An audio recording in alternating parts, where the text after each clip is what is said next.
sa Pilipinas. NBC Manila Broadcasting Company. DZRH, member, kapisanan ng mga broadcaster ng Pilipinas. Member KBP, oras! Eksakto en punto. 6:04. Humahataw, humahagupit, lumalatay na komentaryo sa Himpapawid. Dos por dos. Walang takot sa paghimay sa masalimuot na isyu ng bayan.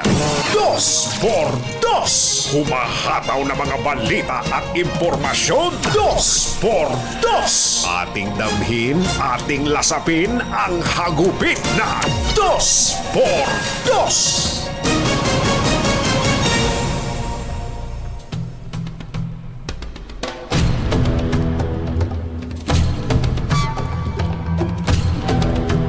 May gugulong!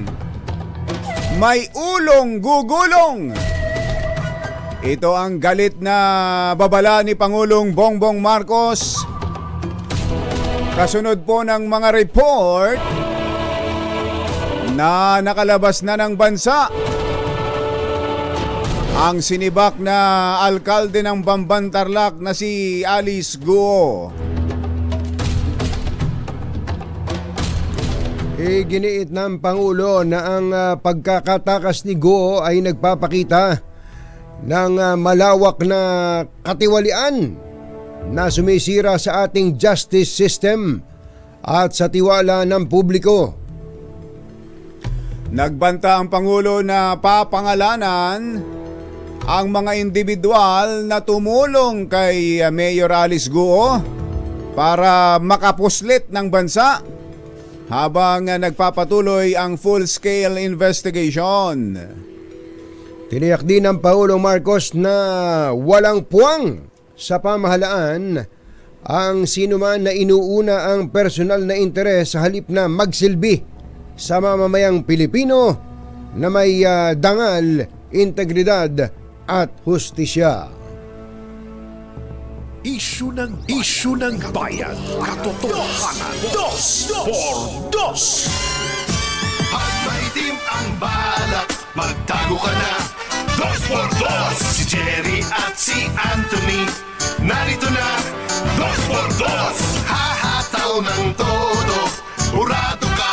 Dos por Dos. Ang katotohanan, dala nila. Dos por Dos. Walang sinasamba pali, maniwala ka.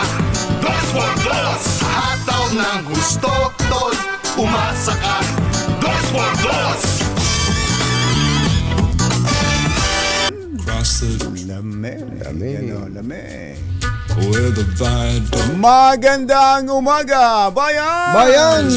Ito po si Jerry Baha. Ito po naman si Anthony Taberna.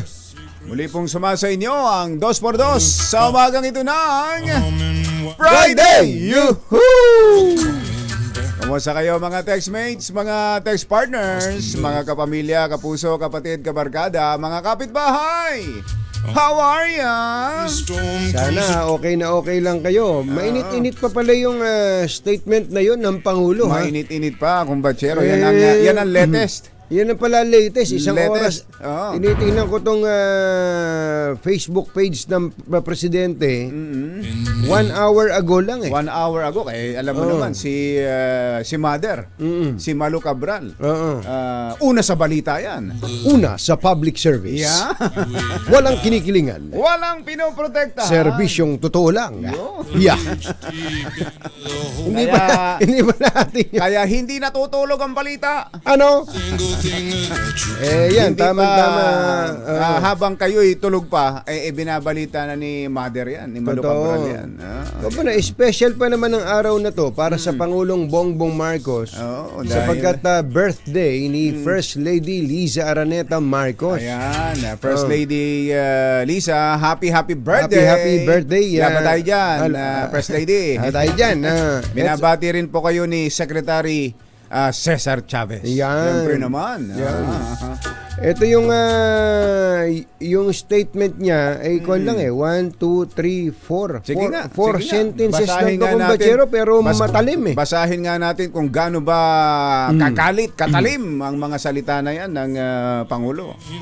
The departure of Alice Guo Ang pagtakas ni Guo has laid bare the corruption ay nagsiwalat ng katiwalian that undermines our justice system na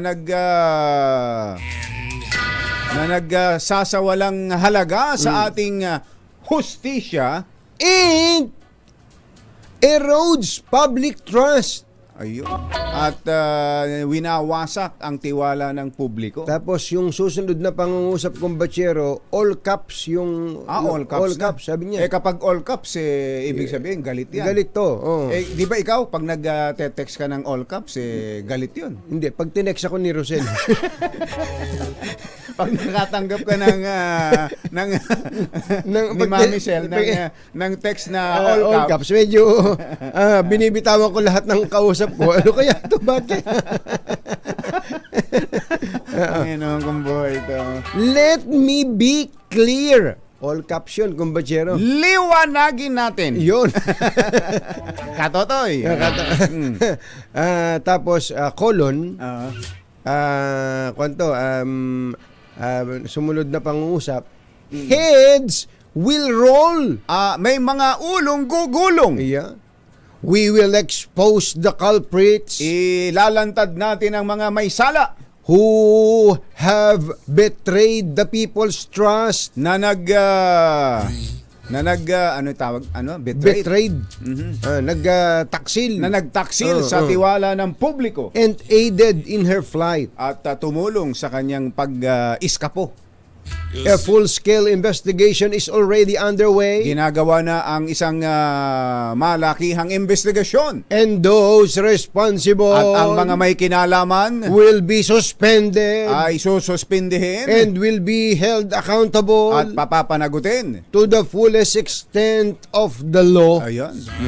Directed by his Ayan, yun yung sinabi po ng All caps na pala yun. All caps na. Oh, talaga. Yung, may bahagi ng... nagalit yung let me be clear. Ayan. At bago ho yan, bago ganyang pahayag, nag-issue ng ganyang statement ang Pangulo, nagpalabas na rin po ng kautusan ang isa pang medyo galit din. Galit din. Si Executive Secretary Lucas Bersamin. Meron din pala si Secretary Lucas Bersamin. Oo, at Si Adrian ba, galit din? galit din yun, siyempre. Si Adrian. Tsaka si Executive Secretary Jomar Canlas. Oo, tama. Galit din. Galit din. Puro galit pala siya. Sino ba galit. na hindi magagalit yan? Talaga naman. Kaya pala nung isang araw, kung ba siya, anong araw? Lunes. Noong Lunes. Noong Lunes. So, Napatawag daw sa Malacanang yung si Kwan eh. si Immigration Commissioner Norman Tanfaybe. Oo, talaga naman. Ang unang mampupuntirya talaga dito immigration. Immigration. Kapag ang isang suspetsado ay nakalabas ng bansa. Ito, nagpalabas ho ng memo. Okay, kapag naglabas ng memo, galit yan. Talaga, di ba sabi, namimuhan ka. Namimuhan ka. Si ES Bersamin, at ang sabi niya sa bahagi ng memo ay ganire. Narito po ang binanggit na pahayag sa memo ni Executive Secretary Lucas Bersamin. Buti na lang, 6:12 na ng umaga. Nakikinig na si Engineer Tony Nanggel. Given the foregoing, ayon sa nabanggit sa itaas, and at in the interest of justice, sa kapakanan ng hustisya, the office hereby, ang opisina ay ang tinutukoy ay yung Office of the Executive Secretary. Malacanang. Malacanang. The office hereby directs the appropriate action be taken Ay iniuutos ng opisinang ito ang pagkilos for the cancellation para sa pagkansila of the Philippine passports sa pasaporte ng Pilipinas of Guo, ni Alice Guo, her family, ang kanyang pamilya, and Ong. At si Ronnie Ong. Administrator Ronnie Chairman- Ong. Chairman, nadamay. Chairman Ronnie Ong. Nadamay ka. hindi siya. Iba Ang yun. tinutukoy na Ong ay si Cassandra Lee Ong. Ito yung ito yung nababanggit sa Lucky South 99, di ba? Catherine Cassandra Lee Ong. Yan yung Lucky South, yung friend ni Secretary Harry Roque. Yan. Ito yun. Ganyan, no? Baka itanong ng mga nakikinig sa atin na kumbatsero. Sino naman yung minimuhan na yan? Oo. Ni, Sino nga ba? Executive Sino nga ba? Secretary Lucas Bersamin. Ang minimuhan pala ay sina Foreign Affairs Secretary Enrique Manalo at Justice Secretary Crispin Remulla. Dalawang kalihim na matitindi ang pananagutan. Ibig sabihin, ganun kadismayado ang Malacanang, ang Office of the President sa nangyaring ito. At mga kumbatsero ng bayan, katunying ang ka-Jerry. Tanong ko, kumbatsero, hindi ba itong mga pagkilos na to parang mga reaksyon na lang, di ba? Mga reaksyon na lang, no? Ang tanong ko dyan bakit ba ngayon lang na pag-iisip yan mga yan kung di pa nakatalilis? Nakatalilis na nga kasi.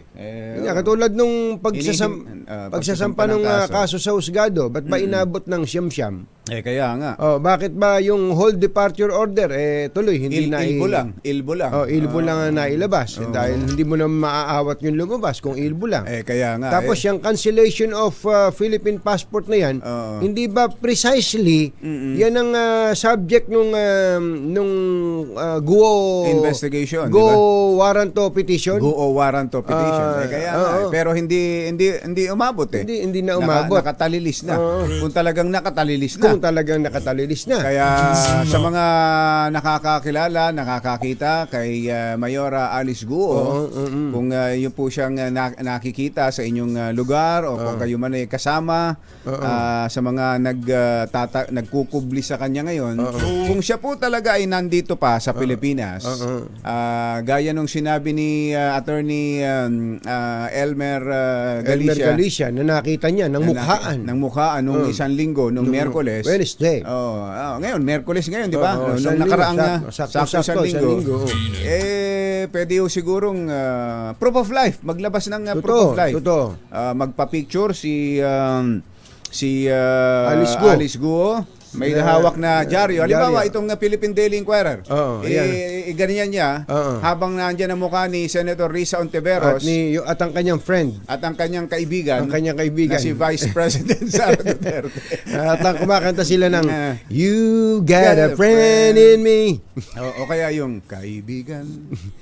Tila yata matamlay ang iyong pakiramdam. Hindi matamlay, pikon ako sa'yo.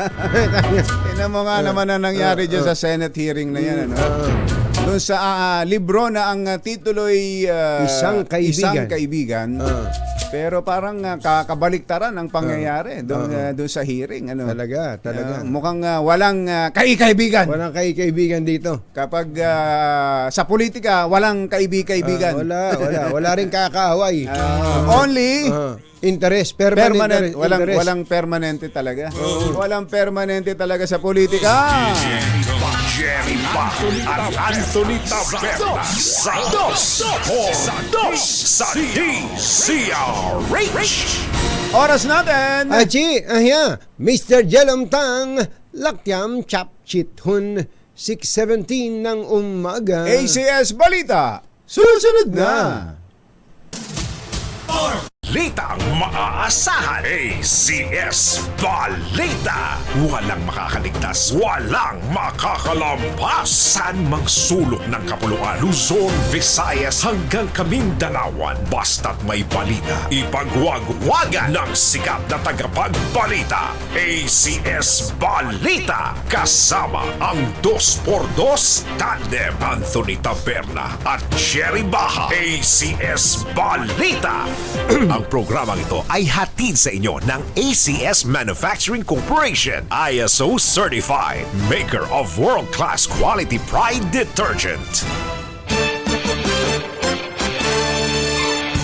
Araw ng Miyerkules, 21 ng Agosto, 2024. Narito na po ang ulo ng ating ACS Balita. Medical allowance ng mga guro itinaas na sa 7,000 piso mula sa dating 500 pesos. Inilantad ni Senator Amy na manok ni PBBM sa 2025 elections itinanggi ng ruling party. Pasaporte ni Mayor Alice Guo at pamilya pinakakansela ng Malacanang investigasyon ikinasa ng DOJ. Bibox nilinaw, polusyon ang nararanasan sa Metro Manila at hindi ismag mula sa Taal Volcano. Ayun. Bagong miyembro ng Manila Zoo. Aba, sino ba yan? Yan ba yung kaibigan? Yan ba yung kaibigan? Yung kwago? Kaibigan. Yung kwago at yes. yung ano ba yung isa? Loro? Si Picoy ba yung isa? Si Picoy at si Kwago. Bagong miyembro ng Manila Zoo na si Baby Lion Isla ipinakilala ng Manila LGU. Barangay sa Laguna nag-alok ng 50 milyong pisong pabuya kapalit ng impormasyon sa nagtapon ng sanggol sa ilog ng San Pablo City. Magandang umaga Luzon, Visayas, Mindanao. Good morning Philippines! Hello world! Kami po ang inyong mga tagapaghatid balita. Ito po si Anthony Taberna. Ito po si Jerry Baha. At ito ang... ACS Balita. Sa atin muna ang... ACS Good News. Aba, ay good news nga ito para sa ating mga teacher. May matatanggap ng 7,000 pesos na medical allowance ang mga guro sa susunod na taon. Ayon kay Education Secretary Sani Angara, mula sa dating 500 pesos lang noong 2020, magiging 7,000 na. Grabe! Ilang ulit yun? Ilang ulit yun? Ilang time is yun? At mga time is 12 yun. Hindi, time is 14. Matindi ito, no? From 500 magiging 7,000 na Ibang klase. ang healthcare benefits ng mga guro na makukuha nila sa 2025. Nagkataon lang kaya yan na napalitan na yung DepEd Secretary? Nataon lang kaya yan? Hindi. Dahil lang talaga kay Senator Sani Angara yan. Talaga. Siguradong sigurado. Sigurado ka ba? Ito ay nangangahulugan na tumaas. Ito pala, kumbachero. Tumaas ng 1,300% Ayan. ang medical allowance ng mga teacher na nakalaan para sa kanilang diagnostic test. Bukod sa medical allowance, makakatanggap na rin ang mga guro ng 5,000 tax-free teaching allowance mula sa inisyatibo ng Kabalikat sa Pagtuturo Act o Republic Act 11997 na inakda mismo Nino? ng ngayon ay kalihim ng Department of Education na si Sani Angara. Alas 6:26 ng umaga na imbagabigat kada kayo amin na po. Agreeing kayon, gising na. Inilantad ni Senator Amy Marcos ang pangalan ng mga tatakbong senador sa ilalim ng alyansa para sa bagong Pilipinas na binubuo ng iba't ibang partido na kaalyado ng Marcos administration. Gayunman, kaagad itong itinanggi ng ruling party na Partido Federal ng Pilipinas o PFP ni Pangulong Bongbong Marcos na nakapili na ng 12 kandidato para sa senatorial race sa 2025 elections. Ayon kay South Cotabato Governor Reynaldo Tamayo Jr., Pangulo ng PFP, tinalakay lamang nila sa pulong ang mga napipisil nilang gawing kandidato sa pagkasenador at dedesisyonan ito bago ang September 15. Kabilang sa dumalo sa pulong ang mga kinatawan ng PFP, Lakas CMD, Nationalista Party, National Unity Party, Nationalist People's Coalition at 2x2 hindi kasama. Batay sa ibinigay na listahan ng Presidential Sister, ang mga sumusunod ang isasabak sa pagkasenador ng Alyansa para sa Bagong Pilipinas 2025 elections. Partido Federal ng Pilipinas, Manny Pacquiao, Benhur Abalos at Francis Tolentino. Sa Lakas CMD, Bong Revilla at Erwin Tulfo. NPC, Tito Soto, Ping Lacson, Lito Lapid, uy, si Birthday Boy, Lito Lapid, Abi Binay, at Nationalista Party na sina Pia Cayetano, Camille Villar, at Amy Marcos. Ayun. So yan yung listahan ni Senator Amy. Ni Manang. Pero itinanggi ng Ni Governor Tamayo ng PFP dahil nag-uusap-usap lang daw kung sino yung napipisil. napipisel. Pero Malamang ganun na rin yan. mukhang yun na rin. Ako, parang yan din yung nababalitaan ko eh. Kaya Senator Amy, tama ka. Tama ka. Tama yan. Ayaw pa lang siguro nilang sunugin. Kumbaga yung i-preempt. Kasi mukhang may plano nila na gumawa na isang bonggang launching. At surprise. Surprise yan eh. Yung bang pagka binanggit yung pangalan ni ano ba, ni Tol, ni Senator Tol. Yung magugulat kang gano'n. Parang ganun. Baka ganun lang yun. Kaya lang, may pagka-KJ itong si Senator Amy. Baka Inunahan. Iskopera to eh. Pero yan na rin yan. Yan na rin yan. Ako din, tingin ko. Alas 6:29 ang ating oras. Maya Pabake ko ang mga kabalen. Gising na ba kayo? Pinakakansela ng Malacanang ang pasaporte ng sinibak na alkalde ng Pampantarlac na si Alice Guo. Ito'y makaraang kumpirmahin ng Bureau of Immigration at ng PNP na nakalabas na ng bansa si Guo noon pang Hulyo. Sa memorandum na pirmado ni Executive Secretary Lucas Bersamin, inatasan nito ang Department of Foreign Affairs at ang nakansilahin ang passport ni Guo, pati ang kapatid na si Wesley Leal Guo, Sheila Leal Guo, at maging itong si Catherine Cassandra Leong. Nakasaad sa memo na sa ilalim ng RA 11983 o ang New Philippine Passport Act, maaaring kansilahin ng DFA ang isang pasaporte kung issue na rito ang national security. Dagdag pa sa memo, may warrant of arrest na rin ang Senado laban kay Guo at kanyang pamilya dahil sa hindi pagsipot sa investigasyon ukol sa operasyon ng Pogo. Alas 6:30 na ng umaga, laktiampwa. Nabanggit ko na pala to. Maupay nga aga, mga kasangkayan, mga kabugtuan, mata na kamo, gising na. Pinaiimbestigahan ni Justice Secretary Crispin Remulla kung paano nakalabas ng bansa ang sinibak na mayor ng Bamban si Alice Guo. Tiniyak ni Remulla na mananagot sa batas ang tumulong para makaalis ng bansa si Guo. Pinagpapaliwanag ng kalihim ang Bureau of Immigration kaugnay sa insidente, gayong nasa ilalim ito ng Immigration Lookout Bulletin Order. Nga pala kung Bachero, yung pinag-uusapan natin, may natanong akong taga-immigration kahapon eh. Sabi ko, magkakasala ba kayo administratively kung pinayagan yung lumabas ang isang nasa Ilbo? Nasa Ilbo. Hindi daw eh.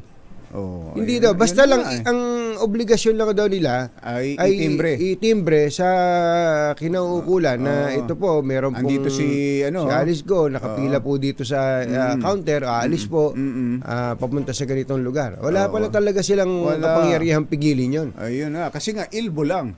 Eh, ang problema niyan, kumbachero, ang mas malaking problema niyan, kung hindi nga dumaan sa immigration. Baka nga yung binabanggit ni Miss Dana nung interviewin ni Kong Angel kahapon.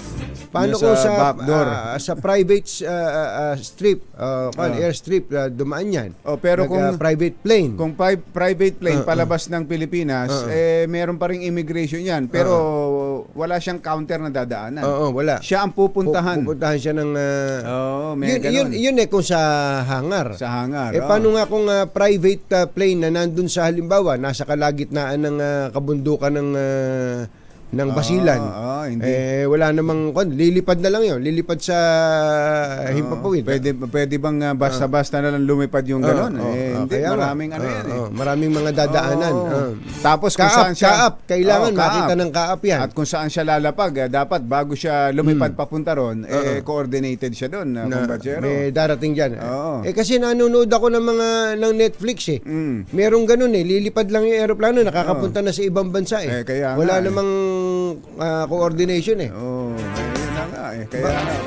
Yan eh sa aeroplano eh, kung sa bangka pa. Sa bangka pa, no? Pa. Yung mga yate, yung mga speedboat na tatakas, di ba? Tatakas na. Kaya nga eh. Ay nako, tingnan natin. Abangan natin ang mga susunod na kabanata. Pero lahat yan ay pinasisinungalingan o kumbaga kakontra naman ng naging pahayag ng isang abogado. Ayan. Ito po ay si Attorney Elmer Galicia, ang Yan. abogadong pinuntahan ni Alice Guo noong nakaraang Miyerkules alas 7 ng gabi sa San Jose del Monte, Bulacan. Ayon kay Attorney Galicia, personal na nagpunta sa kanyang tanggapan si Guo noong gabi ng August 14 matapos i-refer ng isang kasamahan na ang pangalan ay Alan. Ano daw, Alan? Alan. Ayon kay Attorney Galicia, nakausap pa niya mismo si Guo habang nasa loob ito ng kanyang sasakyan at sinabing wala na daw kasi itong ibang malapitan.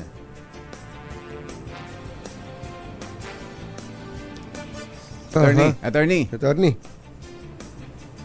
So, pagka kayo po ay malamang makukumbida kayo ng Senado, ano po, paano yun, Attorney? Kung ano man po, hindi naman po dapat. Galing po ako nun sa Baliwag, umuwi po ako ng San Jose del Monte, doon naman ako nakatira, dumaan ako sa office. Opo. Tapos yun po, wala naman akong kaalam-alam kung ano yun. Tinawag po ako nung pagka-park po ng sasakyan kung ganyan, tinawag po ako at pinalapit yung sa sasakyan, tapos pinakitinuro po sa akin. Yung pong si Mayor pala yun. Si Mayor. Ayan, balik na tayo sa damit natin. Damit natin. Tayo ba yan? Dato na ba yan? Saka parang Nag-iba. iba ang sagot doon sa tanong mo. Kung ang tanong mo kung papatawag ng Senado. Oo, biglang lumipat. Si paring Reyna may kasalanan. Hindi na yung... hindi. Nalito lang, nalito.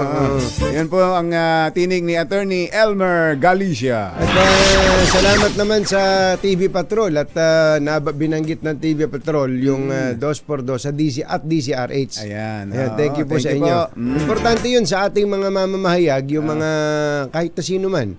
Yung proper courtesy Attribution. and attribution, kumbachero.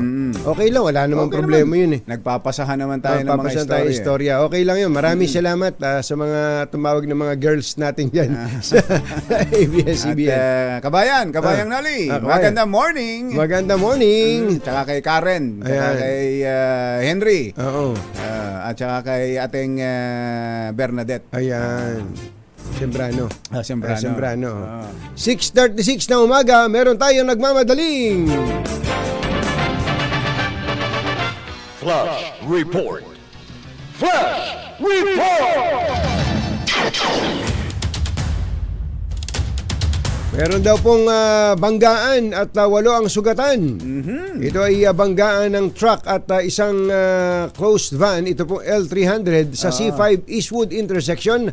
Antabayanan po ang iba pang detalye sa aksidenteng ito.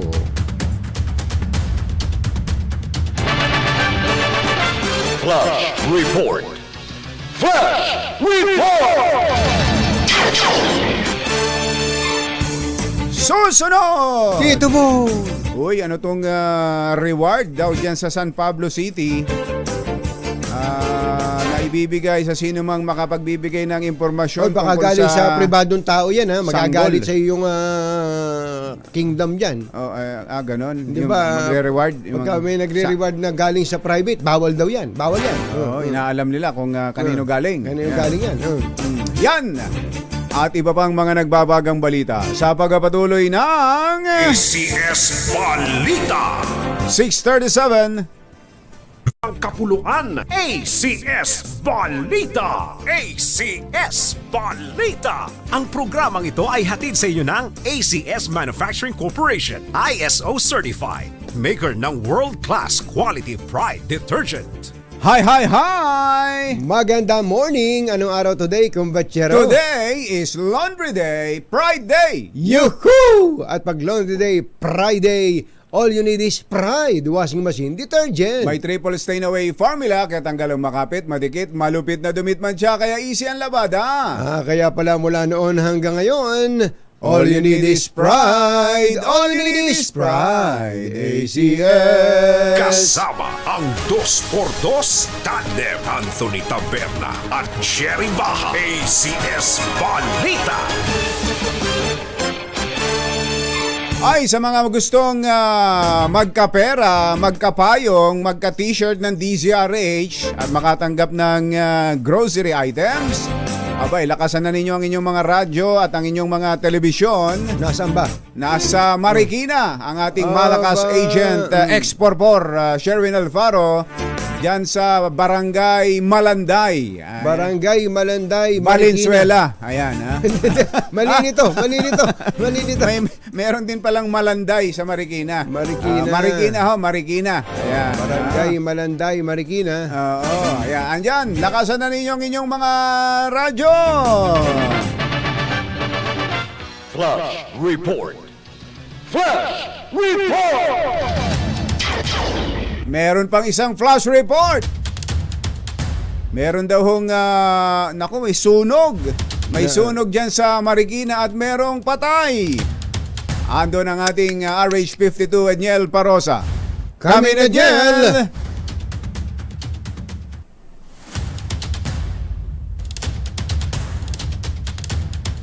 Babalikan natin ang linya kay Edniel Parosa. Yan po ay sunog na nangyari dyan sa Barangay Fortune sa Marikina. 2 senior citizen ang patay.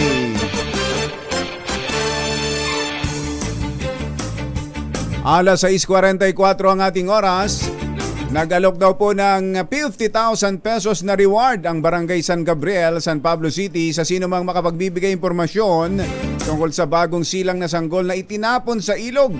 Naisugod pa sa ospital ang sanggol ngunit binawian din ito ng buhay. Ayon sa kapitan ng Barangay San Gabriel na si Madet Amante, ibibigay nila nasabing halaga sa sino mang makapagbibigay ng impormasyon sa kinaroroonan ng walang pusong ina. Grabe. Na nagtapon. Paano natukoy na yun yung walang pusong ina? Oo, Baka naman iba ang nagtapon. Baka iba nagtapon. Oo, ng bagong silang. Oo, tama. Ang bagong silang na sanggol dyan po sa ilog. Sa Caloocan to. Bakit? Bagong silang na sanggol. Dyan po sa ilog sa San Pablo. Tama ka doon kung batsero ano naman ang malay natin kung hindi naman yung nanay ang nagtapon doon. Baka merong gustong gumawa ng masama sa kanila. Ano? Oo, baka dapat biktima. masiyasat mo ng mabuti yan. 6:45 ng umaga, ipinakilala ng Manila Zoo at ng lungsod ng Maynila ang bago nitong miyembro, isang baby lion na pinangalan ng Isla. May picture ba tayo dyan, Yuel? Baby lion. Pwede bang ano yan, parang pwedeng gawing pet? Napanood mo ba si Jean tsaka si Philip? Merong isinusugang may parang aso na nasa unahan nila. Yung dalawang lion. Habang naglalakad-lakad silang sa South Africa. Pwede. Baka ito, ganun din. Baby lion ang pangalan, Isla. Inanunsyo po ng zoo ang balita sa kanilang Facebook at ibinahagi ang mga larawan ng bagong leon na binisita at kinarga ni Manila Mayor Honey Lacuna. Ayan. Napunta ka na ba sa Manila, Su? Nitong mga lately hindi Ito, pa. ang ganda, oh. Kinilik pa Kinilik pala ni kinarga pa pala ni Mayor Honey Lacuna. Totoo bang Pero si Mayor, blooming. sabihin ko sana si Chloe. Hindi, kasi nga, tinan mo si Mayor, ha? Oo nga. Bumabata si Mayor, ha? Mayara, ano ba sikreto niyo? Mukhang mainam yung na-challenge si Mayora. Dahil ba kay Isko yan? Iba talaga. Pagka-challenge ka, sabi siguro ni, paati-ati ka pa, tapos lalabanan mo pala ako. Maitago na nga yung mga pwedeng maibenta mo dito sa Maynila. Baka may pagbebenta mo ulit.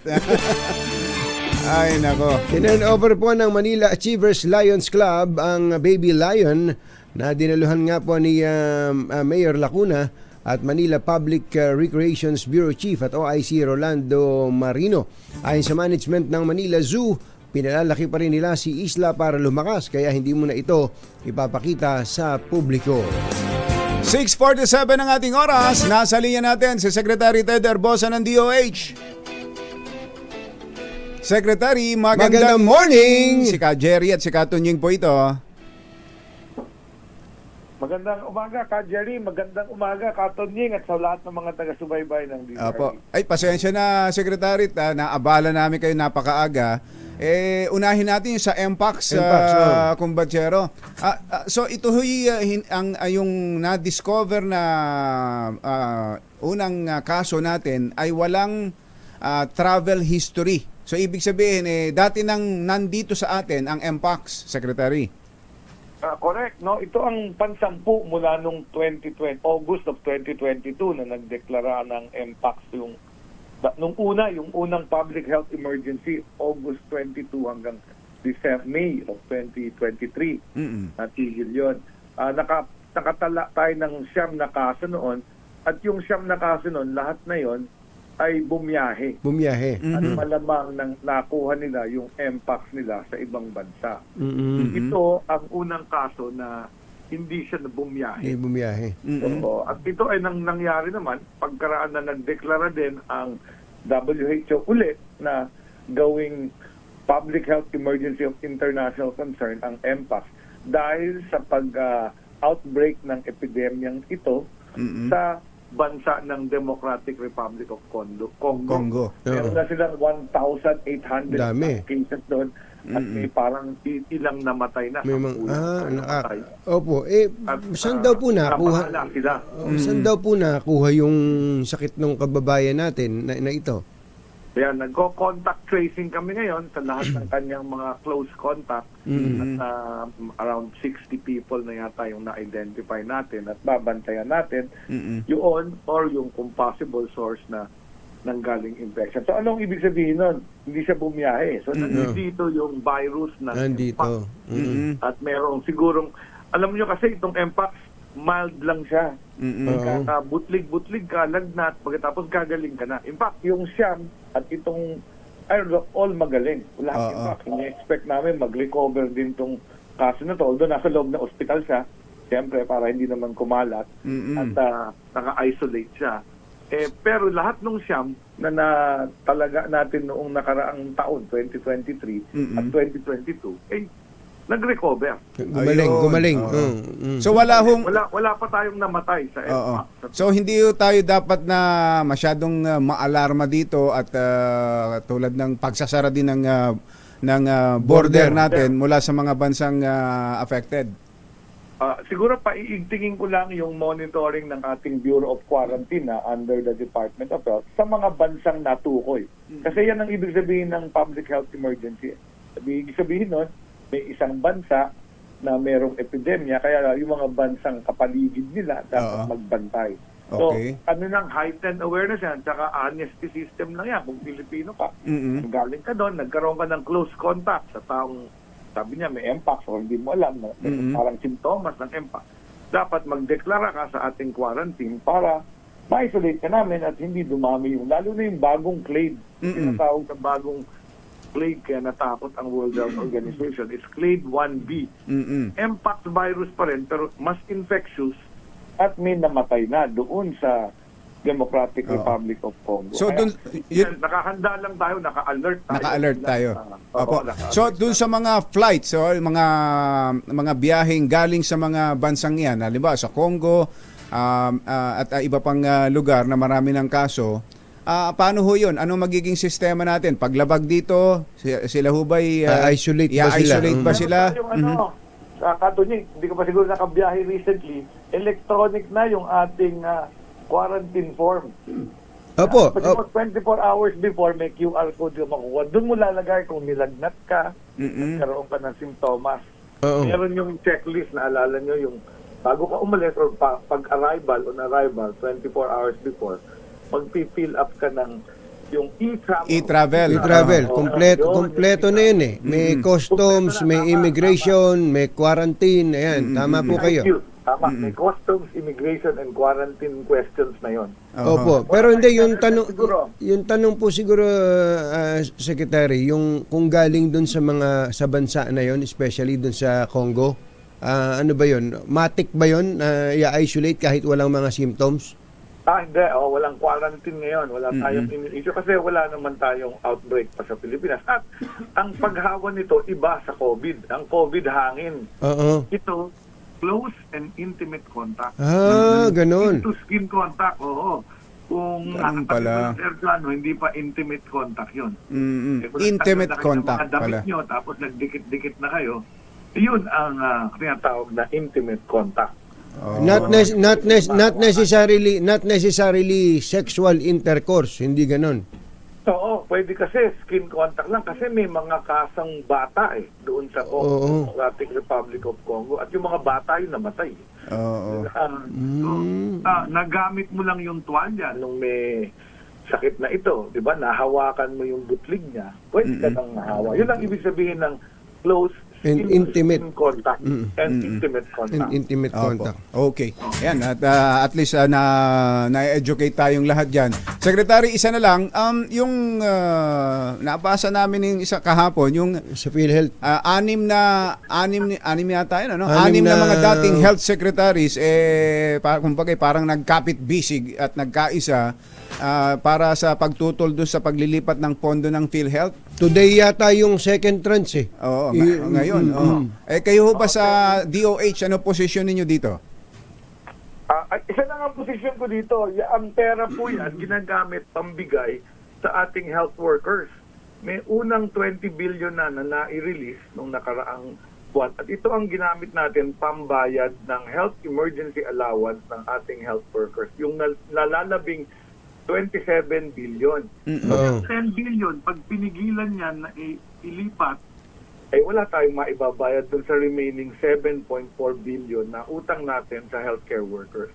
So medyo kontra ako sa paningin nila, no? Kasi nga, ang tingin ko, mas magagamit ko itong pera to para sa ating health workers kesa nakatago sa bangko ng PhilHealth. At ito po, nung pinagdiskusyon sa board of the PhilHealth, yung members of the board, yan ang nagpapatakbo ng PhilHealth, sumang-ayon naman sila sa batas na pinaliwanag ng Department of Finance. At ito ay sobrang pera na inallocate ng gobyerno. Hindi po to pera ng miyembro.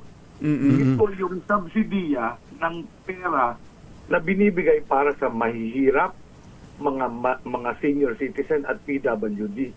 Kaso laging sobra ang hinihingi nila. So over 3 years, yung sobrang yon hiningi uli ng ating gobyerno para gamitin sa mga importanteng proyekto. At ang usapan namin ni Secretary Recto, gamitin din sa health. Kaya yung unang 30 billion, itong 10 na dadating today, ginamit natin pambayad sa health emergency allowance. Kaya pag pinabalik nila yan, hindi ko alam kung saan kukunin yung pambayad sa health emergency So allowance. pagka ni-release po pala today, meaning tin-transfer from PhilHealth to the Treasury, ang 10 billion, wala na magiging utang ng gobyerno sa mga health workers natin na 3 taon na yata naghihintay ng utang ng bayad sa kanilang allowance mula pa nung COVID.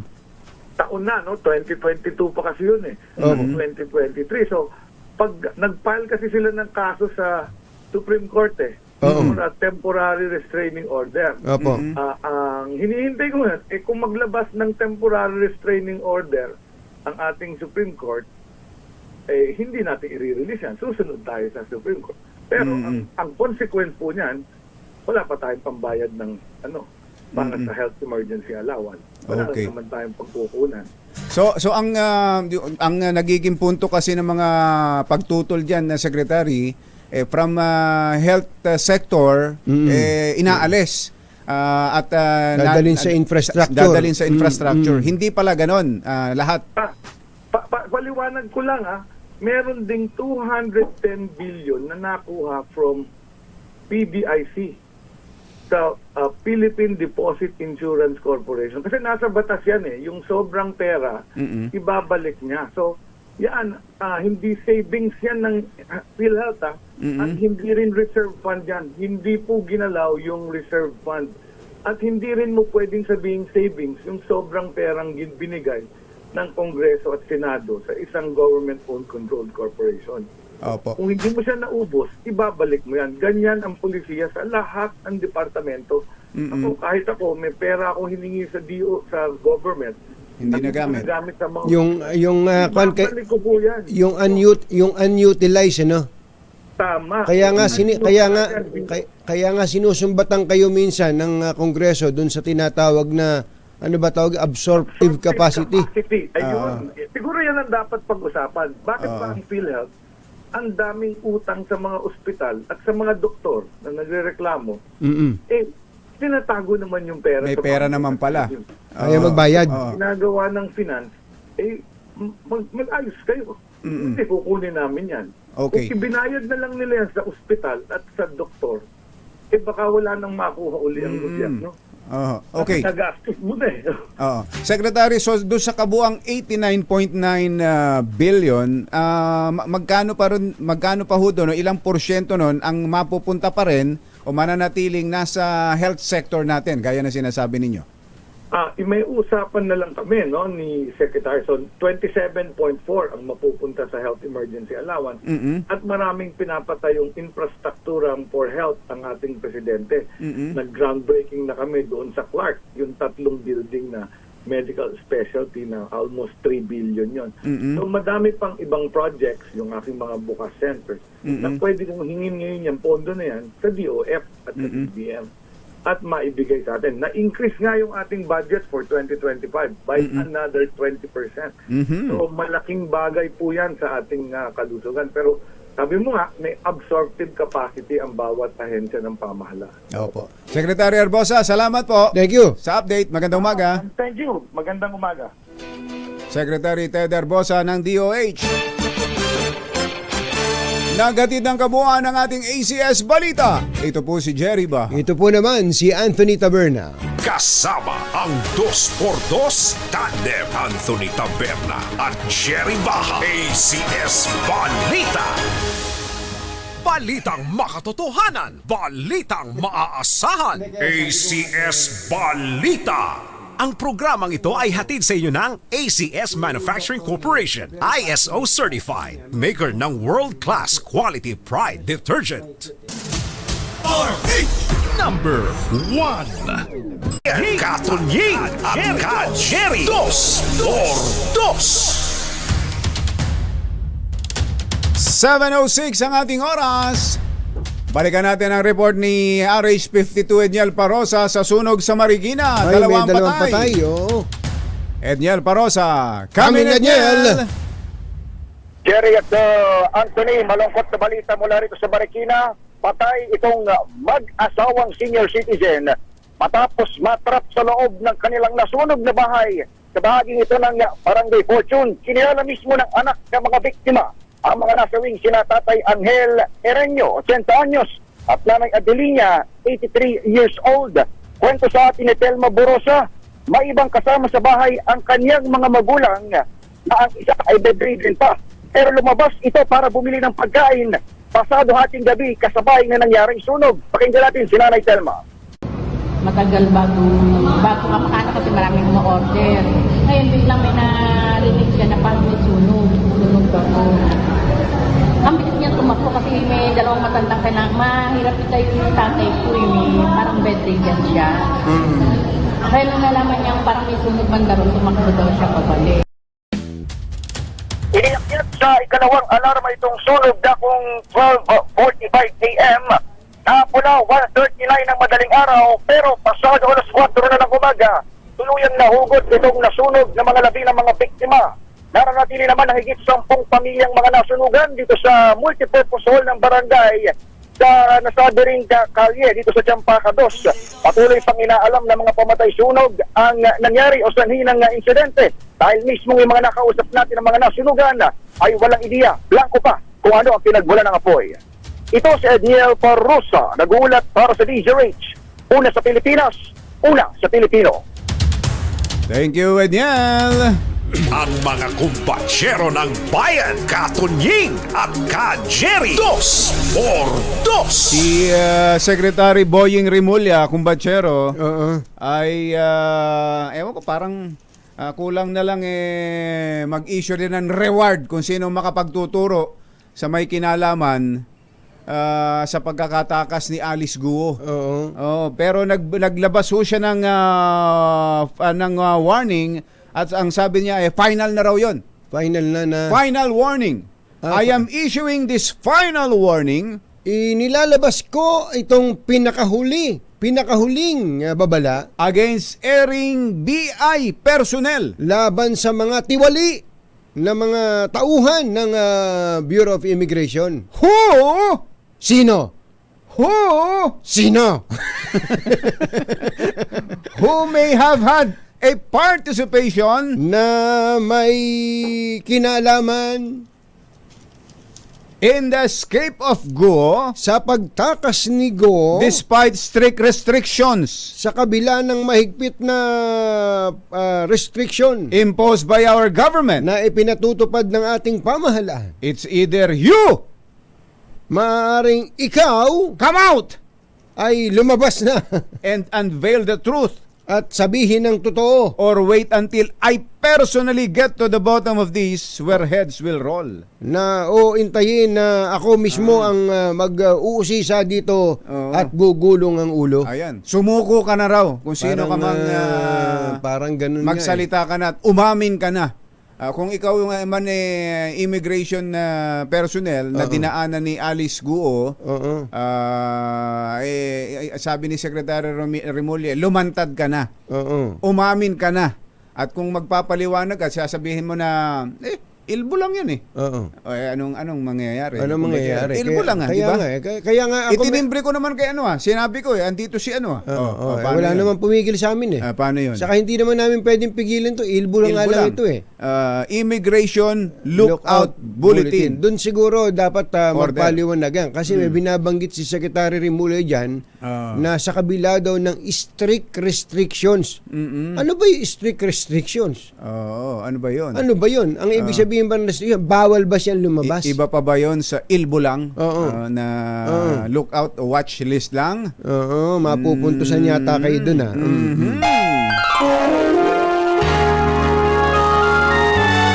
Kauna-unahan sa Pilipinas. Manila Broadcasting Company. DZRH. Member, kapisanan ng mga broadcaster ng Pilipinas. Member KBP, oras! Kapopoy, 11 minuto na makalipas ang 7 ng umaga. Balitang bagong-bago. Balitang dapat alam mo. Balitang magdadagdag ng talino. Dahil bagong impormasyon, makibalita. Unang-una sa DZRH. Pangunahing balita. Kasama ang 2x2 tandem nina Anthony Taberna at Jerry Baha. Wednesday, August 21, 2024. Narito na po ang ulo ng ating mga pangunahing balita. Pangulong Bongbong Marcos may banta sa mga taong tumulong kay Alice Guo na makapuslit ng bansa. Pangulong Marcos may sweet message sa birthday ni First Lady Liza Araneta Marcos. Vice President Sara Duterte at Senator Risa Ontiveros nagkainitan sa budget deliberations. 10 taong gulang na bata, 22 beses na sinaksak Nako, ng 18 anyos na dalaga ay sus. dahil sa inggit. Nako po. 2 patay sa sunog sa Quezon City. 8 sugatan sa banggaan ng 2 sasakyan sa QC. Magandang umaga Luzon, Visayas, Mindanao. Good morning Philippines. Hello world. Kami po ang inyong mga tagapaghatid balita. Ito po si Anthony Taberna. Ito po si Jerry Baha. At ito ang Pangunahing balita. Alas 7:13 ang ating oras. Bago sa detalye ng ating mga balita, mamigay muna tayo, paring Ray, ng pera.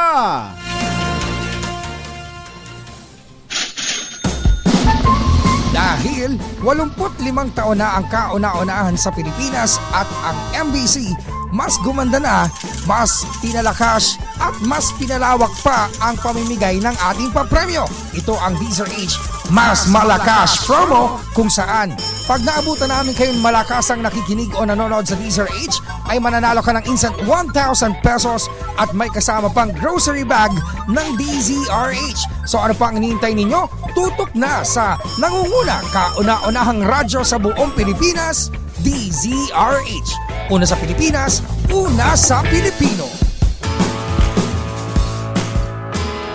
Nasa Barangay Malanday, Marikina, si Sherwin. Go, go, go, Go, go, go! Sherwin! Atty. Jerry, kapag dito ka sa Malanday, Marikina, it's party time, sabi nga ni Marby. Yan. Yan yung mga binibenta, mga okay dito. Sa may bahagi ng Bayani Road. Bayani Road. Kahabaan itong Bayani Road sa Barangay Malanday na habot hanggang second floor yung baha nung Ay, talaga? dito nung nakarang Oo. Lumulubog pala yung lugar nila. Lubog dahil sa lubong to, itong direksyon ng Kabayani Road, diretso to ng ilog. Tapos sa likod naman dito, may din, lagusan din ng tubig baha. Galing dito, kaya sa lubong yung tubig. Nung Karina at Habagat, hanggang saan daw ang lalim dyan? Hanggang dito na, hanggang Kaya- dito yan, yung bakas. Ayun, ako, sus Marios. Lagpas tao. Putik-putik pa nga. Lagpas tao. Kasi, Mario tao. Josep, ano? Kaya lampas tao. Ayan, no? Ang laki pa rin Lalim. sa harap natin. Ang tangkad pa niya, lampas na sa kanya. Ang laking tao na niya, lampas pa sa kanya, no? Ilang punter po kayo? 5'7 po. 5'7. Pangalan mo, kuya? Si Ronald de la Cruz. Kuya, palagi ka nakatune in sa DZRH. Tuwing umaga at sino paborito mga anak, sir? Katonying ko si Anthony Taberna. Si Katonying, saka si Jerry. Dahil dyan, meron kang 1,000 pesos! Yun! Aha. Oo, naku, maraming salamat. Asa yung radyo nyo? Sa kanila ba yung... Ang ingay-ingay, pag pumasok ka sa loob ng bahay nila, may ano pa, hakbang pa. So, mababa na talaga yung... may hakbang, yung hakbang na yon. Yung hakbang na yon para hindi pumasok yung madudumi pa. May pumasok dyan, hindi man na nagtanggal ng sapatos eh. Sila nagtitinda ng mga damit. Okay naman po, awa ng Diyos ay nakaraos na rin po. Kaya lang, 1 week po kami bago naglinis po. Sobrang gabi po. Opo. Talagang tsaga. Putik po siya. Oo, nako, talagang talaglang, tsaka laban lang. Opo, talagang ganun. Dahil meron ka rin grocery bag mula sa DZRH. At syempre meron ka rin t-shirt mula sa DZRH at DZRH umbrella. Ayan, no? Nakatabi na yan. Ang magkasama kay Atrisha. Ay, maraming salamat po kay Jerry Basa po, kay Idol Anthony Taberna po. Maraming salamat. Thank you, Ronald. Tambalan dos portas po. Patuloy lang po tayo. Maraming salamat. Thank you. Maraming salamat po. Sherwin, Kahit paano, Sherwin. So yung mga, ano ba yung mga, paninda ba yung mga damit na yan o mga damit Sinampay. na sinampay? Ilaban lang ba ito? Pinatutuyo, utay. Tinda. UK pala, UK. Nandun na, nasa taas. Ano na? UK daw, UK. UK. UK. Oo, galing to ng UK. Diba, galing ng mga pang uniforme ng eskwela. Yun yung kinakabuhay dito. Nako, kung ganun kalalim ang tubig dyan, adi marami sasakyan ang mga nasira dyan. Maraming sasakyan ang nalubog dito. Actually, mga sakyan po na save naman po, na dala po sa agad sa taas. Dahil nailipat na. Naman sa mga sasakyan. May kaagad sila sa sasakyan dahil halos ito lahat nakamotor. Ayan, So, yun yung mga gamit nilang mga sasakyan dito na mabilis naman na naiakit sa mataas sa lugar. Yan. So, kuya, laban lang. Kami kahit ko paano, gusto namin kapaghatid ng pag-asa, lalo na sa inyo. Patuloy na tumututok at sumusubaybay sa DZRH. Ako naman ang number 6, Sherwin Bata Osaro, DZRH, una sa Pilipinas, una sa Pilipino. Thank you, Sherwin. Maraming salamat sa mga taga-barangay Malanday, Marikina. Alas 7:18 ang ating oras. Magbabalik ang mga pangunahing balita. Ang balitang ito.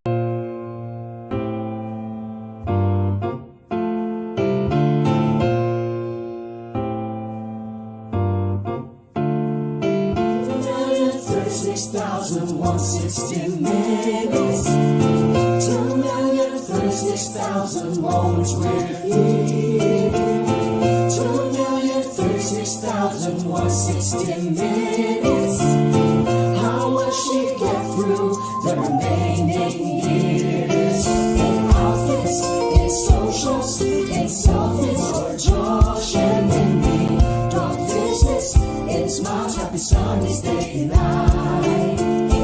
525,600 meetings. How do you measure the first lady's life? She's all about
Magbago man ang panahon. Tres! Tuloy ang mga pangunahing balita. Himalang nakaligtas ang isang 10 taong gulang na bata sa 22 beses na pananaksak ng isang 18 anyos na dalaga sa Taytay, Rizal. Ito yung video niya, no? Ayun, no? Sinundan ako. Sinaksak sa likod. Tsaka pinagsasaksak pa ng tuloy-tuloy hanggang kahit nakahiga na. Pambira naman. Ayun, ay sus. Naku, ang dami, Grabe itong na to. Grabe ito, mother, oh. Ayun, 18, paulit-ulit ilang taon pa. yung 18? Oh, 18 yung suspect, yung dalaga. At tapos yung bata 10 years old. Oo. Sa ulat po ng Taytay Police, pauwi na sa bahay ang bata galing sa eskwela nang bigla itong saksakin sa likod ng suspect na kinilalang si Micaela, 18 anyos. Eto nga, sa kuha po ng CCTV, kita ang walang tigil na pananaksak ng babae sa bata hanggat kahit na ito'y nakahiga na sa kalsada. Oo, pero kahit na wala nakakakita, no? Oo. Hindi ito tinantanan hanggang sa dumating ang mga magulang ng biktima. Himalang nabuhay ang bata pero critical ang kondisyon nito ngayon na naka-confine sa Rizal Provincial Hospital. Tinitingnan ng pulisya ang anggulong inggit at selos bilang motibo sa pananaksak dahil buo ang pamilya ng biktima habang walang nagis ng mga magulang itong 18 years old, dalaga, yung babae. Laki naman ang depression na edad nila. Kaya nga Bihira. nahaharap siya ngayon sa kasong frustrated murder at paglabag sa Special Protection of Children Against Abuse, Exploitation and Discrimination Act. Ayan, no? Naka-uniforme pa yung bata. Sinaksak sa likod. Ay sus, Mario. Sana naman ay makaligtas ito. Sana nga, pambihira. Follow up Ay, natin, nako. Yuel, sa RH reporter natin. 8 ang sugatan matapos na bumangga ang isang truck sa L300 van sa C5 intersection pasado alas 4 ng umaga kanina. Batay sa report, parehong patungo sa direksyon ng Katipunan ang dalawang sasakyan nang mangyari ang aksidente. Sa report ng MMDA Metro Base, parehong mabilis ang dalawang sasakyan na sabay na binabagtas ang C5 road nang biglang umiwas ang truck sa isang motorsiklo na naging dahilan para banggain ito ang van. Sa lakas ng impact, tumagilid ang truck na kargado ng buhangin dahilan upang matabunan nito ang van na may sakay ng mga pasahero. Hindi naman nagdulot ng traffic ang aksidente. Happy birthday, First Lady! Ito ang sweet birthday message ni Pangulong Bongbong Marcos sa kanyang social media account para sa unang ginang Lisa Araneta Marcos. Kaugnay ito sa pagdiriwang na ika-65 kaarawan ni First Lady Lisa. 65 na pala itong si First Lady. Hindi halata Parang 64 lang Parang 64 lang Kalakip nito ang collage ng masasaya at memorable na larawan nila ng asawa at mensahe ng pasasalamat ng kanilang mga anak. Gate ng Pangulo, deserve ng unang ginang na ipagdiwang ang kanyang kaarawan kasama ang kanyang mga mahal sa buhay. Meron tayo ipinalabas kanina sa RH TV. Mahaba ba yun, Mother? Mahaba ba yun? Pwede bang ma-play natin yun? Sige nga. Paki-play nyo Kung, nga RH kung, Television. Meron yung season. Ayan. Ayan. May audio ba yan? Tatahimik lang muna kami. 36,160 minutes. 2,036,000 moments with you. 2,036,160 minutes. How will she get through the remaining years? In outfits, in socials, in selfies, or Josh and Mindy. Dog business, in smiles, happy Sundays, day and night. 525,600 minutes. How do you measure the first lady's life? She's all about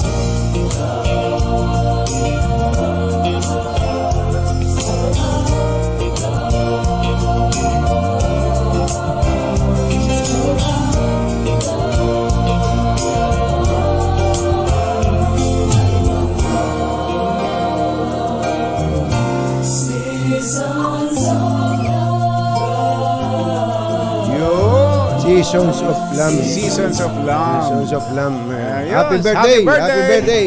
First Lady Lisa Araneta Marcos.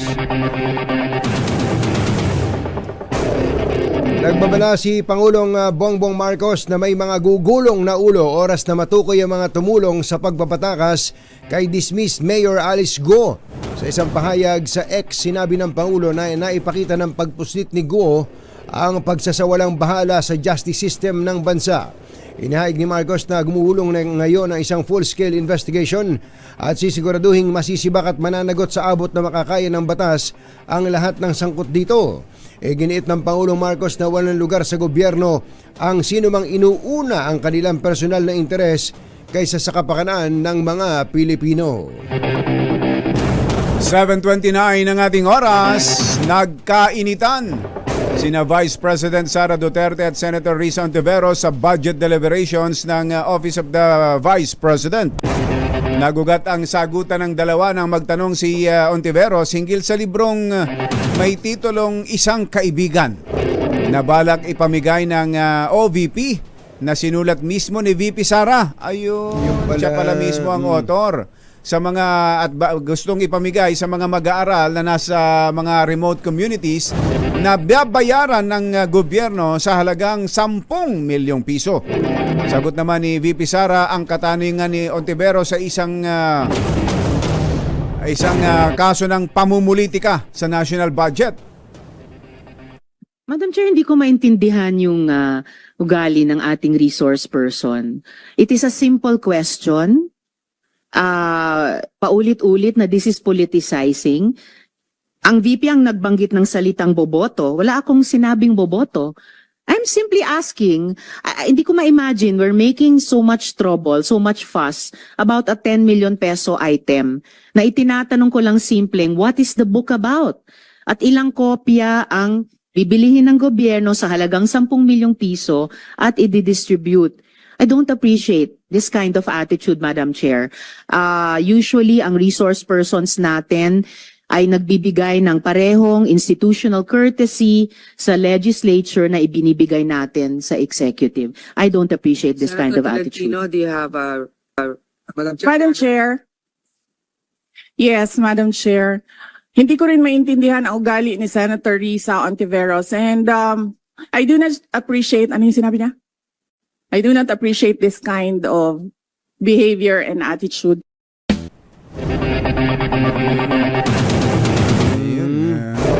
Pag pinakinggan niyo pa ho man ang... pinakinggan niyo ng buo yun mahaba pa. Mahaba pa ho yun. Na ang... Lundo. Yung aklat na ang titulo pala ay Isang Kaibigan. Isang Kaibigan. May picture ho doon sa libro ng ibon. Ibon. Isang kwago. Kwago yata itong isa at isang parang loro. At yun pala ay inakda ni VP Sara. Ang titulo ay Isang Kaibigan. At pamimigay. Aklat na may titulong Isang Kaibigan ang naging sanhi ng pagtatalo ng mag-aaway sa Senado. Hindi sila friends. Tapos may parte daw ng libro na nakalagay, kilalanin si Inday Sara Duterte. Si Inday Sara ang ika-15 pangalawang pangulo ng bansa. Siya rin ay naging alkalde ng lungsod ng Davao at kalihim ng kagawaran ng edukasyon. Siya ay isang tunay na kaibigan. So, ano ba ito? Tungkol sa kanya. Sa kanya. Tungkol sa kanya. Tungkol sa kanya. Kaya para ipakilala nga siya. Tinatanong isang kaibigan ni Senator Risa Ontiveros kung gaano karami i-imprentang at tungkol saan ba yung aklat? Tungkol sa aklat. Pati si Senator Grace po, yung chairman, nagtanong din yan ba tungkol sa history, science, good manners, about friendship pala friendship, you got a friend in me. So yun. Very ironic, aklat na tungkol sa pagkakaibigan, ang pinag-awayan. Mario Joseph.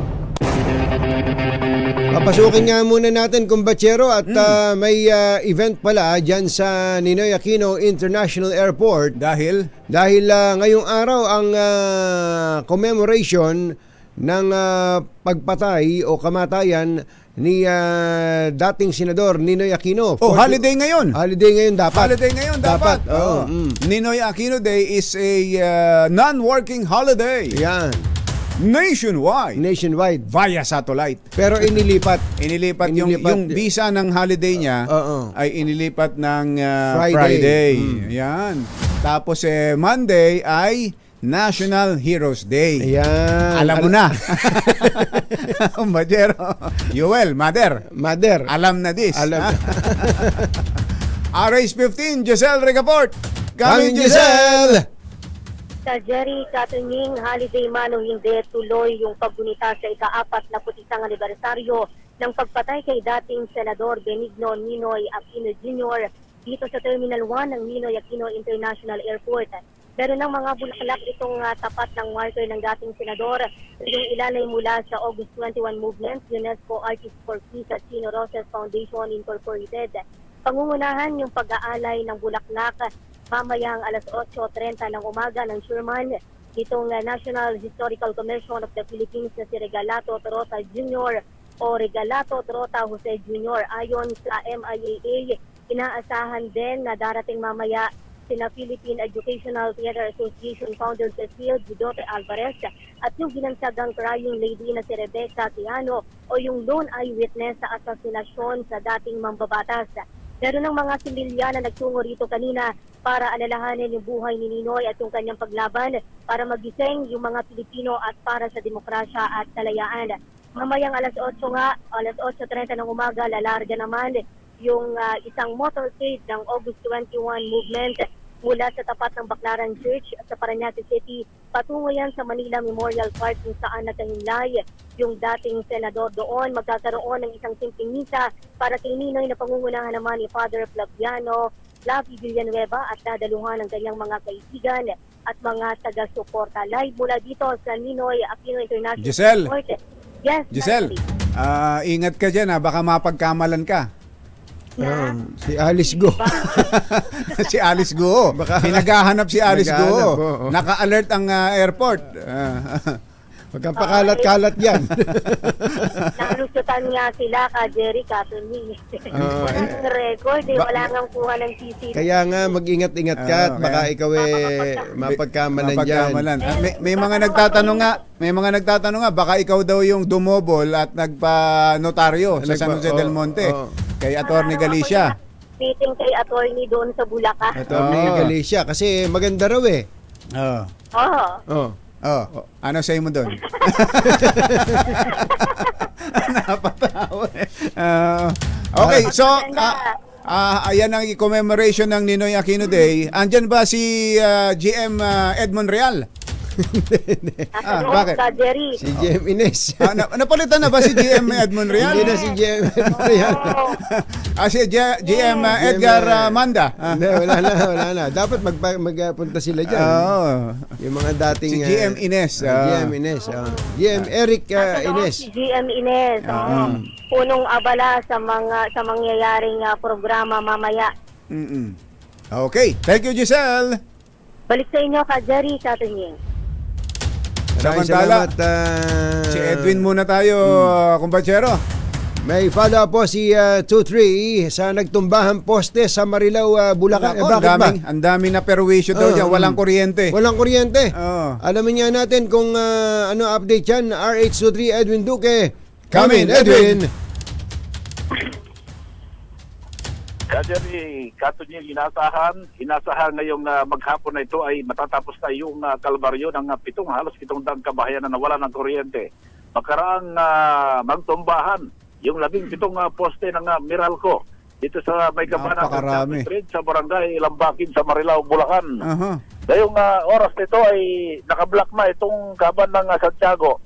At naglalakad na lamang yung mga pumapasok sa kanilang opisina at trabaho dahil hindi na makadaan dahil full force yung grupo ng Meralco mula sa Valenzuela, Balintawak at kasama na rito yung Plaridel, Bulacan dahil dahil daw nilang matapos na ngayon yung 17 poste. Isa na lamang yung tinatapos nila ngayong umaga. Kaya yung buong persa ay nandito ngayon kaya walang makadaan. At ayon sa mga residente ay yung isa sa mga nakatira sa lugar na unang nasagi nitong dump truck na punong-puno ng lupa ay dalawa yung nakatambay. Alauna na madaling araw doon sa lugar. Medyo natamaan yung kamay. Isa naman ay sa bahagi ng katawan na nasa pagamutan. Yung dump truck na nakasagi dito sa isang poste na dahilan ng pagkatumba ng 17 ay nasa munisipyo na at pinimbestigan. Sabi nga nung isa sa mga taga-Meralco, mukhang napakalaking damage itong responsibility babayaran ng may-ari ng kumpanya o ng itong dump truck. Ay grabe, no? 17 poste ang nagbagsakan. 17. At grabe, itong mga nasasakupan, itong 17 poste na to, nasa halos 700 kabahayan yung nawalan ng kuryente mula pa nung Lunes ng madaling araw. Pero yung ibang medyo kayang diskardihan ng Meralco ay ikinunig muna nila yung linya nila sa ilang posting nakatayo kaya agad ay nagkaroon ng ilaw. Pero yung sentrong lugar kung saan bumagsak itong 17 hanggang ngayon ay wala pa rin kuryente. Mga sa pagtaya ng Meralco, mga gaano pa daw katagal yan, Edwin? Bago ma-restore ang power? Wala na, naitayo na lahat. Itong isa na lang, naitayo na rin. Kinakabit na lang, kinukorek na lang nila yung mga linya ng kuryente para idugtong na doon sa pinaka-supply. At kapag anytime ito na-i-connect, oo. posibleng mamaya, ay Ayan. meron silang kuryente. Sigurado yan. Pag nagka-kuryente yan, sigaw, yay! Di ba? Di ba ganon? Pag nag-brandad, tapos pag nagka-kuryente, yay! Sigawan. Talaga, ano? Ang maapektuhan dito, yung mga kapag-kabuhayan nila na umasa sa kuryente, tulad ng mga vulcanizing shop, yung mga washing, yung mga naghugas sa mga sasakyan na umasa sa kuryente. Abay, nadaanan natin kanina, mga matamlay dahil ilang araw na, 2 araw na silang hindi nakapaghanap buhay. Mano-mano na lang daw yung kanilang ginagamit kapag naghugas. Yung mga restaurant at ilang mga village na dito nakatira ay medyo mahirapan daw. Mabuti pa, may mga generator na gamit para lamang may tawid yung kanilang gamit. Sige, balikan mo kami mamaya, Edwin, kapag nagka-kuryente na, ha? Oo. Wala pa rin dito sa Manila, Bulacan. Dito kinagulat sa DSRH, una sa Pilipinas, una sa Pilipino. Thank you, Edwin. Ang tabihanan niyo po, may report ang ating RH reporter na si Boy Gonzales. Naku, meron daw kinasuhan dyan sa Manila City Hall dahil sa secret deal. Mukhang umpisa ng bakbakan sa Maynila. May secret deal. Susunod! Tito mo! Sino itong fashionistang actress? Insecure daw, kumbatsero, sa isang actress beauty queen. Kaya alam mo kung anong ginawa? Ipinasuot sa alagang aso yung kwintas na katulad nung laging suot ng beauty queen. Naku. Grabe, no? Meron palang ganyan. At least hindi sinaksak sa likod. Naku, grabe. Sa sobrang inggit. Sa inggit yan. Fashionistang actress ito. Meron pala ito. So parang huli na tayo sa balita. Kasi tinanggal na nga yata yun. Kunwari bago to. Sige, kunwari ba? Ha? Totoo yan! Totoo, kumbatsero. Ganun pala itong bubaing ito. Yan, at iba pang mga nagbabagang balita. Sa pagpapatuloy ng Pangunahing balita 7:43. 7:43. Ang balitang ito ay hatid sa inyo ng Pediatric Development and Rehab Center ng Makati Medical Center. This time check is brought. Eto, alam mo ba na ang BDO umaabot ganito karami? Ilan? Ganito karami. 1,700 plus kasama pa yung BDO Network Bank ang branches nila. Sigurado ako may malapit na BDO branch kahit saan ka magpunta. At hindi lang yon, mahigit 5,500 pa ang teller machines nila yung nationwide, yung ATM. Yung ATM. Tingnan mo nga naman, ang galing, Ibig sabihin, madaling makahanap ng financial solutions na swak sa pangangailangan mo. Kung gusto mong mag-open ng account, mag-loan o kumuha ng credit o debit card, nandyan agad ang BDO para tumulong. Aba, oo nga, from cash accounts to junior savers, pati na personal housing at auto loans, lahat ng financial needs mo may solusyon sa BDO. Kaya kung may kailangan ka, punta ka lang sa pinakamalapit na branch. Ayan, talaga namang very accessible ang BDO. Mga nangunguna at mga bagong balita sa DZRH. Pangunahing balita. 10 minuto na lang, alas 8 na. Uy, teka, sino itong dalawang konsihal na kinasuhan dahil sa secret deal? RH29, Boy Gonzales. Come in, Boy! Jerry Anthony, nag-high na petition for prohibition and injunction sa Manila Rio Trial Court ang 17 konsehal ng lungsod ng Manila laban sa Manila City Council na pinamumunuan ni Vice Mayor at Presiding Officer John Marvin Yul Servonieto. Kasama sina Atty. Ernesto Jong Isip Jr., ang Majority Floor Leader at Salvador Philip Lacuña, ang Minority Floor Leader at 19 konsehal nakaanib sa mayorya.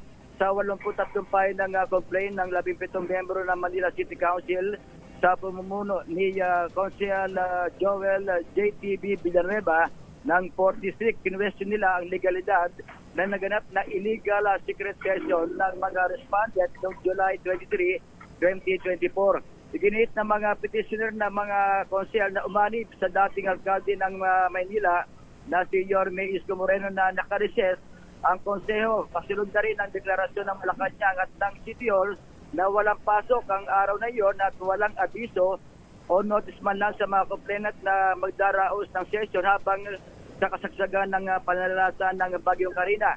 Sa complaint, malinaw umano ang motibo ng mga dumalo dahil unang inalakay ang pagtanggal sa mga hawak na komite ng mga petitioner ng konsehal at ang pag-transfer sa 83 milyong pisong pondo sa tanggapan ng alkalde ng Maynila. Hiling ng mga petitioner sa korte na lutasin sa lalo madaling panahon ang petisyon at ideklara nga illegal ang naganap na secret deal o secret illegal session ng mga respondent. So, umpisa na to boy, umpisa na. Oo, nung nakaraang 2 buwan natin nagsisimula sila.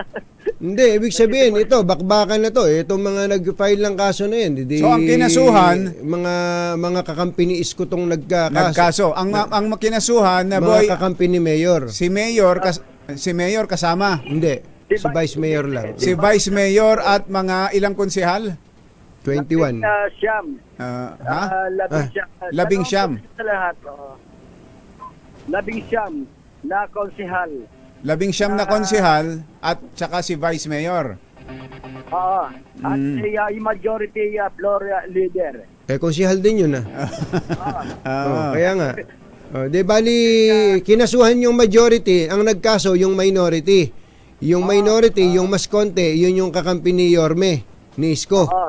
Ilan yun? Ilan yung minority? 17. Ayun, ganun pala. Ang politika sa Maynila. Eleksyon na. Thank you, boy. Ito si Boy Gonzales para sa DZRH, una sa Pilipinas, una sa Pilipino. Pangunahing balita sa showbiz. Ito pala si Congressman Egay Erice, tinuluyan pa rin to si Chairman George Garcia, no? Kinasuhan pala nitong si Egay, si Chairman George Garcia ng graft sa Ombudsman. Pati yung mga miyembro daw ng Bids and Awards Committee kaugnay ng Miro deal. Pero sabi ni Chairman Garcia, forum shopping yan. Kung saan ka nagpa-file ng kaso, parang ganon. Ay, happy birthday kay Mr. Manny Mongcal ng PLDT. Aba? Belated happy birthday. Binabati ka ni Engineer John Carlos Mercado.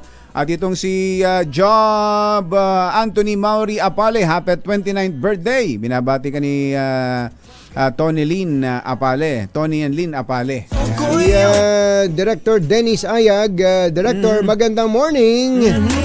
At magandang morning din, kumbatsero, sa mga kay Justice Geraldine Faith Ekong ng Sandigan Bayan na lagi pa lang nakikinig sa atin. 24 oras. Justice Mike Musngi, magandang morning. At siyempre kay Justice Ricky Rosario. Ayan. Sabi ni ating Irene Messina, pakibati nga ang August celebrants na sila Chief Norma Carino, Cora Babayeron, headed by RDO Estrella Manalo and CAS Bridget Depeño ng RDO 24 BIR Valenzuela na lagi pong nakatutok 24 oras. Ayan, binabati ni Asik Jomar Canla si First Lady Liza Araneta Marcos ng happy birthday. Ayan. At magandang morning kay Governor June Abdain. Oy, Governor. Thank you. Ay, wala pa si Kun hindi raw makontak si Nasira na naman ang telepono ni Morley. Si Court Administrator Raul Villanueva, maganda morning.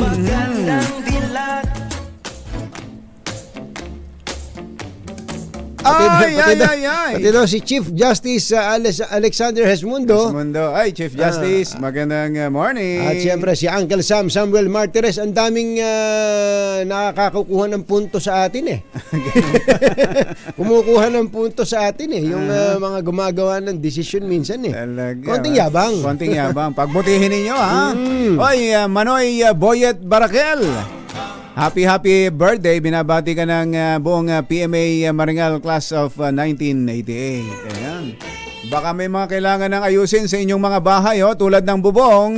Buti na lang may bubong na maasahan. Gawa sa state-of-the-art technology. May aluminum na. May pintura pa. Now, available na rin sa pre-painted tiles pan. Kaya para sa eleganteng bubong na matibay na makulay pa, Mag-Cherry Loom pre-painted ka na! Uy, ngayon ay petsang August 21, may 10 araw pa, kumbachero.